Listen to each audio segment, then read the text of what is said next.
What's going on, everybody? My name is Blake Ruffino and this is Are You Serious? And we got a good show in store for you today. We're going to talk Dave Aranda. I broke the story yesterday at 7:30, right as LSU basketball team was tipping off that Dave Aranda was going to be staying at LSU. Also today, I'm going to break a little bit down of Matt Canada and some of the little things that I'm hearing. Les Miles, he's back in the news.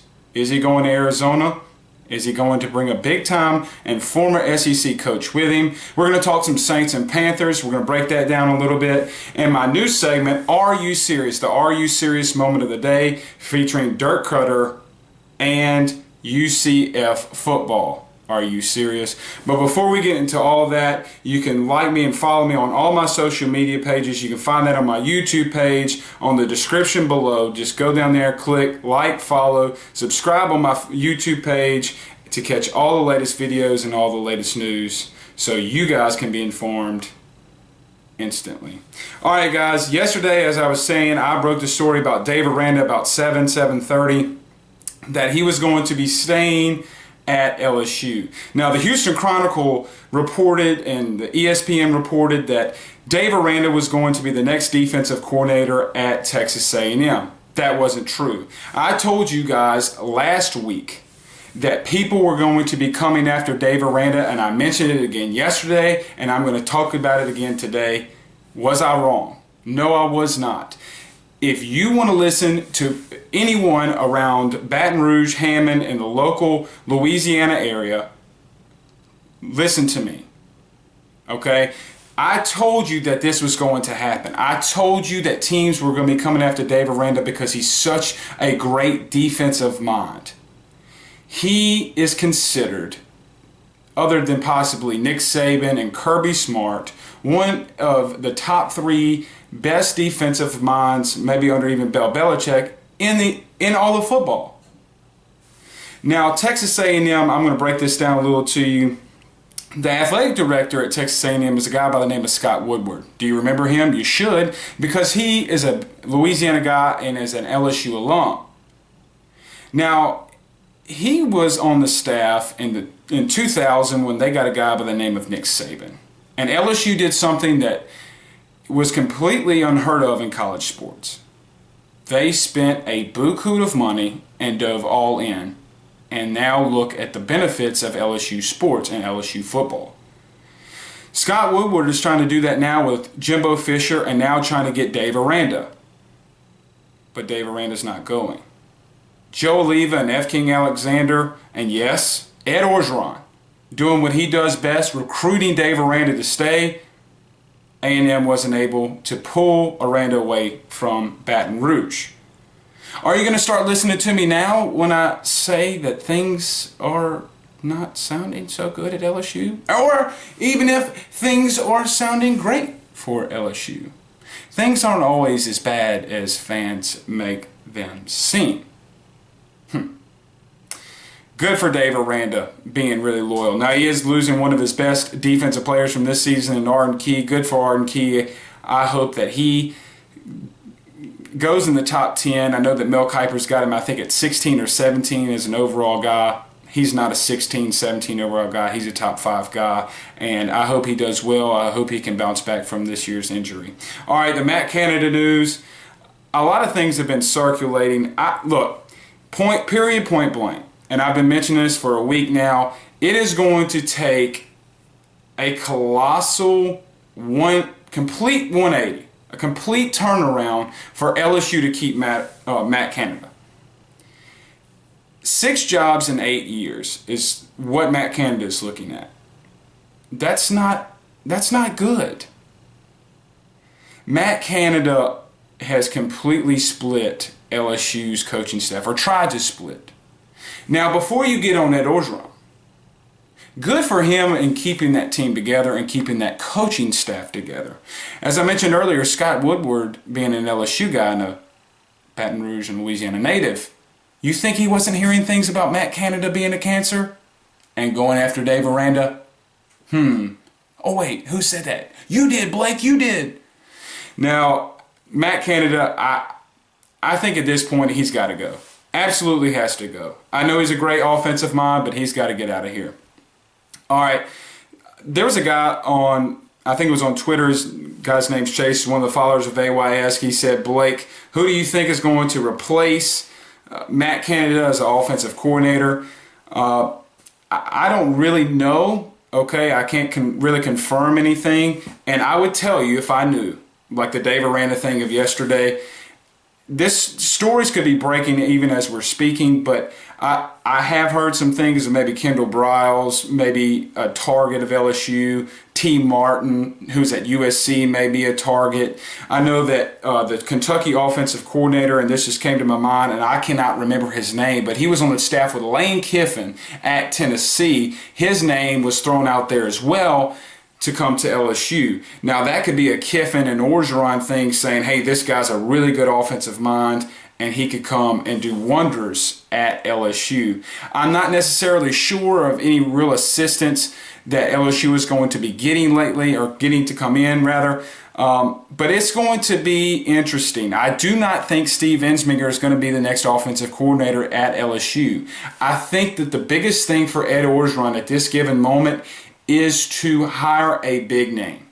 If he hires Steve Ensminger, he is going to start losing some fans. And I know that Ed Orgeron doesn't want to do that. So I expect Ed Orgeron to do what he does best and get a big name in here. Now, I know a lot of guys are not, and a lot of people aren't going to like the $3 million buyout that Matt Canada would get, but I don't expect Matt Canada to get that full $3 million. From the things that I've heard, he does not want to be here. His wife doesn't want to be here. No Canada wants to be in Louisiana. And it's funny to say because it's a kind of French settlement in Louisiana with all the Cajuns and stuff like that. All right, as I told you, Les Miles was back in the news, and indeed he is. Some things have been circulating that Les Miles and Arizona, who just fired Rich Rodriguez over a little bit of a scandal, is both parties are interested in Les Miles becoming the new head coach in Arizona. Now, today a story has been rumbling and some rumors have been coming up that Hugh Freeze would be the #1 target for offensive coordinator for Les Miles. Now, all you LSU fans remember that Les Miles was fired because of his not being innovative enough, is a good way I'm going to put it, not being innovative enough in the offense and the offensive scheme. It would be a complete change of what what Les Miles was doing at LSU with hiring Hugh Freeze. If this is true and comes to fruition, Les Miles is one of the better recruiters in all of sports, in all of college sports. And if he has a great offensive mind in Hugh Freeze, watch out. And the weak defensive league known as the Pac-12, man, I don't want to play Arizona. I'm serious. I would not want to play Arizona. For as much as you guys wanted to push Les Miles out, he's still 114 and I forget how many exact losses he has, so I don't want to say the exact. He was still an elite coach. He still won 73% of his games. Watch out for Les Miles. All right, guys, I told you as well that I was going to break down the Saints and the Panthers. Take 3 in round 1 of the playoffs. There's not a lot to break down in this game, right? You've seen both teams play each other twice in the regular season. The Saints, rather, were able to pull off both of them, going 2-0, a complete sweep of the Panthers. And a lot of people have been saying that this is going to be a tough matchup for the Saints. It's tough to beat a good team 3 times, and indeed, that is the truth. It is, and I thought about that as well. But statistically and historically, when a team has had to face one of their rivals or one of their divisional opponents in the playoffs, historically they do pretty well against them. Over 70% of the time, that team that swept the season series goes on to win that game. I have been saying this since I've launched Are You Serious, that I think that Cam Newton is one of the most talented quarterbacks in the NFL. But he's also the most bipolar quarterback in all of sports. I don't trust Cam Newton coming back to New Orleans and being able to beat a better Saints defense and a Saints offense that can pound the rock. I think the Saints are going to have to score a lot of points to make sure that they just don't give Cam Newton a chance, because he does have that talent. He does have the ability to run. He can run the option. He does have a great arm. Although he's not as accurate, he does have the physical abilities to lead a team to a Super Bowl. He's an MVP quarterback, regardless of, oh, it was his defense that led him and all this kind of stuff. He's still a great quarterback. He still has a lot of wins on his resume. I don't care what the stats tell me. As long as he leads his team to a win, it doesn't matter. It doesn't. Because people were saying the same thing about Tebow, but he kept winning. Remember that? All right, the thing that I would take away from this game is that the Saints offense does like to run the football a lot. However, don't forget about Drew Brees. The Panthers defense and the Panthers secondary is suspect. Okay? If it were me, I would open it up a little bit. Let Drew throw it around while still running the ball. Get Kamara out in space. Let Mark Ingram pound that rock. And I think the Saints should be fine. Okay, guys, as I told you earlier in my news segment, Are You Serious? That's the title of my show, Are You Serious? And I'm about to rip up on a couple of people in sports that completely deserve it. We were just speaking about the Saints, and last week they lost to Tampa Bay, and I'm not even going to dive into that because I completely lost my mind last week. But if you guys saw at the end of the game, Sean Payton and Dirk Koetter, who's the head football coach of the Tampa Bay Buccaneers, went to shake hands. And when Sean Payton went to pull away, Dirk Koetter wouldn't let go and kept patting Sean on the chest. Now, Sean trying to be a class act and walk away because he's about to go to the playoffs. He just won the NFC South. Dirk Koetter didn't care. He didn't. He wanted to start something. Now, if you remember in the beginning of the season, there was a big brawl between Jameis Winston and Mike Evans about them hitting Marshawn Lattimore. Big brawl. Mike Evans was suspended. Jameis Winston should have been suspended, and it caused a lot of controversy. Sean Payton, in that little meeting with him and Dirk Koetter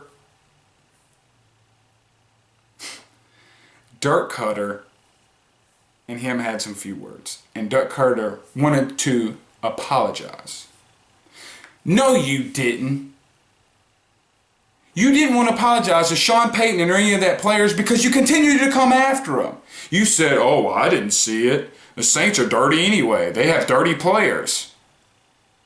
If you guys remember or you watch Hard Knocks, John Gruden came to the Tampa Bay Buccaneers facility.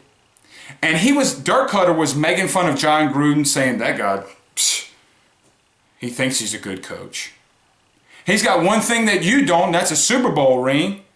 Who are you to get on Sean Payton and make a rift? Win some football games before you think you could do something like that. The Bucs should have fired you and made John Gruden their next head football coach. Now the Raiders are going to get him. Idiot. Completely, I just don't understand it. Why a guy like Dirk Koetter thinks it's okay to get into somewhat of a scrum and some kind of a brawl with Sean Payton. He just won the NFC South, and you're the last team in the NFC South. You are Rudy Poo. You're garbage. Now, this is going to make me a little bit just as much upset. If you guys saw that the University of Central Florida, their football team went undefeated this year. They went undefeated and they beat Auburn in the Peach Bowl. And they are going to make a banner saying that they're the real national champs because we beat Auburn and Auburn beat Georgia and Alabama. Bro, they're also doing a parade for being the national champs. That's like saying Iowa could beat USC, because Iowa beat Ohio State and put up 55 against them. That's like saying LSU could beat Clemson because LSU beat Syracuse, in which Syracuse beat Clemson. I cannot believe that UCF would stoop so low to throw a parade and make a banner saying you're the national champs and you're not even in the playoff. The Power Five. We're not in the Power Five. They don't give us a chance. 2 years ago, you were a winless team. Winless. Scott Frost comes along, you start winning football games. We beat Memphis twice. We had a really good season. I understand that. And I was on your bandwagon. Look at my shows from earlier. I was big on UCF. But there's a saying in sports, act like you've been there. And UCF is acting like they've never won anything ever. If you want to go against Nick Saban, Kirby Smart, and those defenses and those running games, you are outside your mind.